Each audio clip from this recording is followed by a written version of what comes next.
Hello students, welcome to world of science. Myself Radhika Devani. तो start करिए आज सजीवों में विविधता पार्ट 3। स्टार्ट करिए अपनी फर्स्ट सृष्टि के जे छे मोनेरा। मोनेरा सृष्टि ने कया बेजना आधारे वर्गीकृत करवामां आव्या हता? तो तमने याद हशे के ते आदिकोष केंद्रीय सजीव गणाय छे प्लस तेओ एककोषीय छे। तो जोई लईए मोनेरा सृष्टिना सजीवोना केरेक्टर्स एटले के लक्षणों केवा लक्षणों छे। सौप्रथम तो तेओ आदिकोष केंद्रीय छे एटले के मोनेरामां समावेश जे सजीवो छे तेमना शरीरमां कोष केंद्र, तेमना कोषमां कोष केंद्र अने पटलीय अंगिकाओ गैरहाजर जोवा मळशे एटले के जोवा मळशे नहीं। त्यारबाद आ सजीवोनी शरीर रचना केवी छे? तो तेमनुं शरीर एककोषीय छे। आवा सजीवोनुं शरीर बहुकोषीय जोवा मळतुं नथी। त्यारबाद कोष दीवाल, तो केटलाक सजीवो कोष दीवाल धरावे छे ज्यारे केटलाक सजीवो कोष दीवाल धरावता नथी। अने लास्ट छे तेमनी पोषण पद्धति। केवी छे तेमनी पोषण पद्धति? खोराक। तो केटलाक सजीवो पोतानो खोराक जाते बनावे छे जेओ स्वयंपोषी तरीके ओळखाय छे, ज्यारे केटलाक सजीवो पोतानो खोराक पर्यावरणमांथी मेळवे छे एवा सजीवो विषमपोषी सजीवो तरीके ओळखाय छे। उदाहरण तरीके बेक्टेरिया, नीलहरित લીલ, साइनोबेक्टेरिया, माइकोप्लाज्मा अने एनाबीना। कार्ल व्यूज नामना वैज्ञानिके मोनेरा सृष्टिने फरी बे भागमां विभाजित करी, अनुक्रमे आर्कियोबेक्टेरिया अने यूबेक्टेरिया। ज्यां पण साइंटिस्टनुं नेम आवे छे अथवा तेनी યર आवे छे अथवा तेने शुं शोध करी छे, जे कंई पण मेन वर्ड्स आवे छे तेनी नीचे अंडरलाइन करवुं ए खास जरूरी छे। तो अहींया तमे देखी शको छो, एक्जाम्पल आप्या छे बेक्टेरिया, साइनोबेक्टेरिया, माइकोप्लाज्मा, विविध प्रकारना बेक्टेरिया। आ बेक्टेरियानी फिगर तो आ छे मोनेरा सृष्टिना एक्जाम्पल। सेकेंड किंगडम द्वितीय सृष्टि जे छे आपणी ते छे प्रोटिस्टा। प्रोटिस्टा साना आधारे आपणे तेने अलग कर्युं हतुं? तो ते सुकोष केंद्रीय कोषो गणाय छे। सुकोष केंद्रीय कोष एटले के एवा सजीवो के जेमां कोषमां कोष केंद्र अने अंगिकाओ हाजर होय छे। पहलुं पॉइंट, कोष केंद्र अने अंगिकाओ हाजर, जेथी कोष सुकोष केंद्रीय कोष कहेवाय छे। सेकेंड, तेनी शरीर रचना। शरीर केवुं छे? तो प्रोटिस्टामां समावेल सजीवो एककोषीय सजीवो तरीके ओळखाय छे। तेमनुं शरीर एक कोषथी बनेલું હોય છે। ત્યારબાદ પોષણ પદ્ધતિ કેવી છે? પોષણ પદ્ધતિ તો કેટલાક સજીવો સ્વયંપોષી છે અને કેટલાક સજીવો વિષમપોષી છે। જે સજીવો પોતાનો ખોરાક જાતે બનાવે છે તે સ્વયંપોષી તરીકે ઓળખાય છે, જ્યારે જે સજીવો પોતાનો ખોરાક પર્યાવરણમાંથી મેળવે છે એટલે કે પોતાના ખોરાક માટે પર્યાવરણનો આધાર લેવો પડે છે તેવા સજીવો વિષમપોષી સજીવો તરીકે ઓળખાય છે। અને પ્રોટિસ્ટા સજીવોમાં એક લક્ષણ અલગ હોય છે જે છે પ્રચલન। પ્રચલન શું સમજો છો તમે પ્રચલન વિશે? તો એક સજીવ એક જગ્યાએથી બીજી જગ્યાએ જઈ શકે છે, જાય છે તો ત્યારે તે પ્રચલન કરે છે। ધ્યાનથી સાંભળજો, ત્યારે તે પ્રચલન કરે છે, હલનચલન કરતું નથી। હલનચલન અને પ્રચલનમાં બહુ મોટો ફરક છે, બહુ મોટું ડિફરન્સ છે બંને શબ્દમાં। પ્રચલન એટલે એક સજીવ એક જગ્યાએથી બીજી જગ્યાએ જાય છે તેને કહેવામાં આવે છે પ્રચલન। તો પ્રોટિસ્ટા સૃષ્ટિમાં સમાવેલ સજીવો પ્રચલન માટે શું ધરાવે છે? તો તેઓ પ્રચલન માટે એક જગ્યાએથી બીજી જગ્યાએ જવા માટે પક્ષમો, કશા અને ખોટા પગ ધરાવે છે। શું ધરાવે છે? પક્ષમો, કશા અને ખોટા પગ। આવા સજીવોના ઉદાહરણ એકકોષીય લીલ, પ્રોટોઝોઆ, યુગ્લિના, પેરામિશિયમ, અમીબા અને ડાયટમ્સ. તો કયો સજીવ એવો છે કે જે પ્રચલન માટે એટલે કે એક જગ્યાએથી બીજી જગ્યાએ સ્થળાંતર કરવા માટે પક્ષમો ધરાવે છે? કયો સજીવ જે છે તે પક્ષમો ધરાવે છે? તો એક્ઝામ્પલ છે પેરામિશિયમ. મેં અહીંયા ડાયાગ્રામ ડ્રો કર્યું છે, ફિગર ડ્રો કરી છે, જે તમે દેખી શકો છો.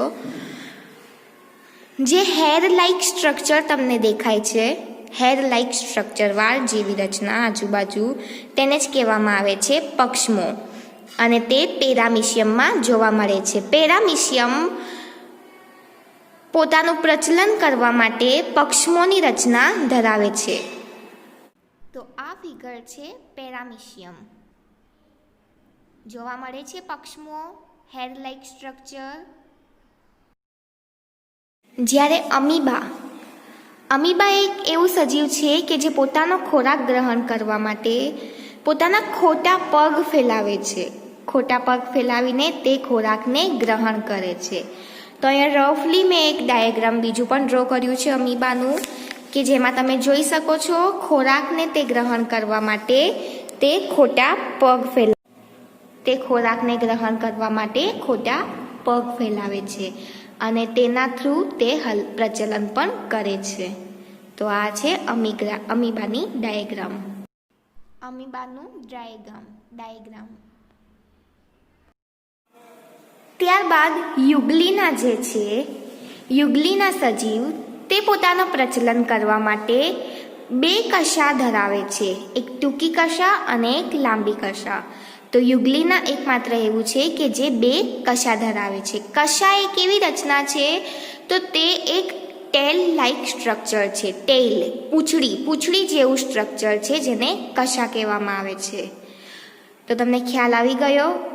યુગ્લિના કે જે બે કશાઓ ધરાવે છે, અમીબા કે જે ખોટા પગો ધરાવે છે, અને પેરામિશિયમ કે જે પક્ષમો ધરાવે છે. પક્ષમો એ વાળ જેવી રચના છે, જ્યારે કશા એ પૂંછડી જેવી રચના છે. તો આ ડાયાગ્રામ છે યુગ્લિનાનું, કે જે કશા ધરાવે છે. કશા ટેલ લાઇક સ્ટ્રક્ચર એટલે કે પૂંછડી જેવી રચના. અને અહીંયા સમગ્ર પ્રોટિસ્ટા સૃષ્ટિના ઉદાહરણ છે.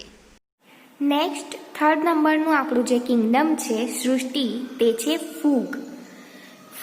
કઈ રીતે તેને કેટેગરીમાં અલગ મૂકવામાં આવ્યું છે?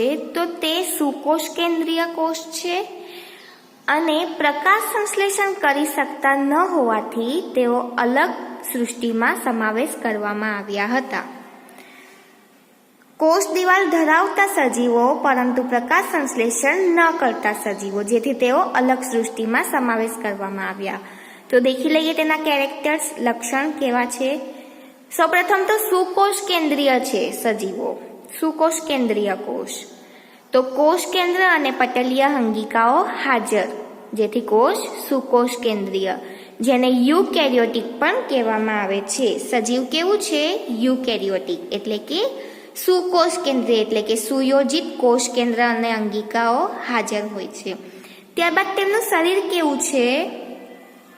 તો તેઓ એકકોષી સજીવ છે, પરંતુ તેમાંની ઘણી બધી ફૂગ પોતાના જીવન અવસ્થામાં એક વિશિષ્ટ અવસ્થામાં, એક સ્ટેજમાં તેઓ બહુકોષી અવસ્થા પણ ધારણ કરતા હોય છે.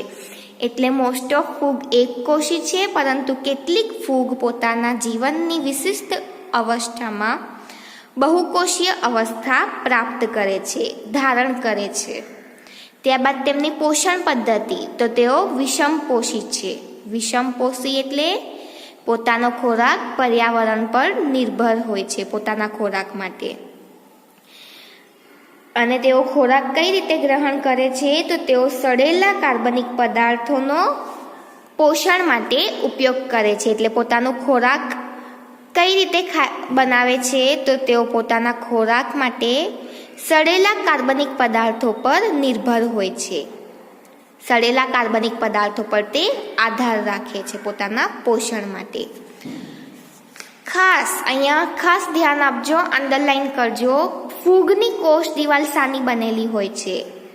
પૂછાતો ક્વેશ્ચન, દર વખતે પૂછાય, કોઈ એન્ટ્રન્સ એક્ઝામમાં પણ પૂછાય. ફૂગની કોષ દિવાલ કાઇટિનની બનેલી હોય છે. કાઇટિન એ શું છે? તો તે એક જટિલ શર્કરા છે. કાઇટિન, ફૂગની કોષ દિવાલ તે કાઇટિનની બનેલી હોય છે અને કાઇટિન તે એક જટિલ શર્કરા છે. અને તેના ઉદાહરણ છે ઈસ્ટ અને મશરૂમ. તો હવે તમે કહેશો કે મશરૂમ તો ખાવાની વસ્તુ છે, તો તેને શા માટે આપણે વનસ્પતિ સૃષ્ટિમાં ના મૂક્યા? વિચારો.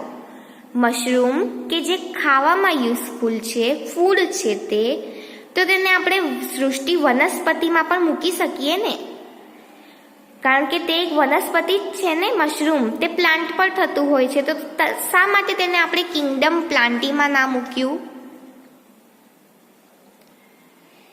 તો એનું રીઝન એ છે કે ફૂગ એટલે કે મશરૂમ જે તેનું ઉદાહરણ છે, તેની કોષ દિવાલ કાઇટિનની બનેલી છે.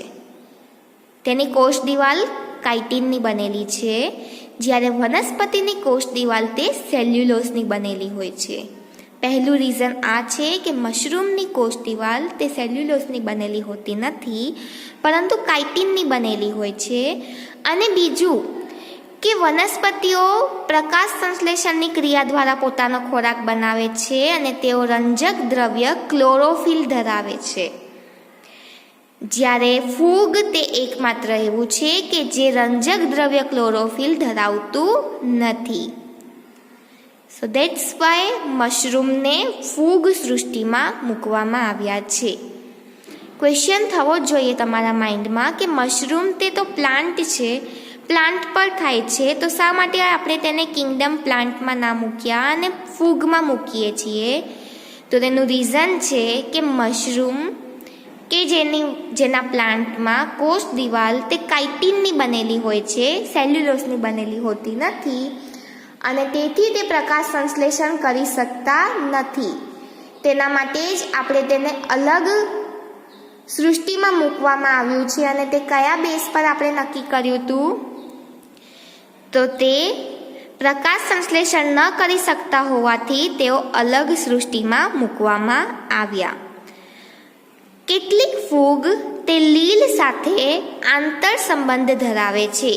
કેટલીક ફૂગ લીલ સાથે આંતર સંબંધ ધરાવે છે. આને શું કહેવામાં આવે છે? તો તેને સહજીવન કહેવામાં આવે છે. અને આવા સહજીવી સજીવોને લાઇકેન કહેવામાં આવે છે. અગેઇન એક ક્વેશ્ચન પૂછાય, લાઇકેન કોને કહેવાય છે? તો કેટલીક ફૂગ તે લીલ સાથે સ્થાયી આંતર સંબંધ ધરાવે છે. આ આંતર સંબંધને સહજીવન કહેવાય છે અને આવા જ સહજીવી સજીવોને લાઇકેન કહેવાય છે. અને લાઇકેન ક્યાં જોવા મળે છે? તો તેઓ વૃક્ષની છાલ પર રંગીન ધબ્બા સ્વરૂપે જોવા મળે છે. લાઇકેન કે જે વૃક્ષની છાલો પર રંગીન ધબ્બાઓ સ્વરૂપે જોવા મળે છે. અને તેના આગળ ઉદાહરણ છે એસ્પરજીલસ, મ્યુકર અને પેનિસિલિયમ. તો ફૂગના ઉદાહરણ યીસ્ટ, મશરૂમ, એસ્પરજીલસ, મ્યુકર અને પેનિસિલિયમ. તો આ છે તમારી સૃષ્ટિ ફૂગ. તો ફૂગ સૃષ્ટિના મેં અહીંયા ગ્રાફિકલ મૂક્યા છે ઉદાહરણના, જેમાં છે યીસ્ટ, મશરૂમ,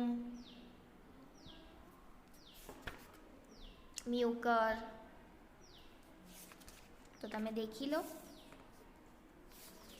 કોઈ ડાઉટ હોય, ના ખબર પડી હોય તો મને મેસેજ કરજો, હું ફરીથી તમને સમજાવીશ. જય હિન્દ, જય ભારત. Stay safe.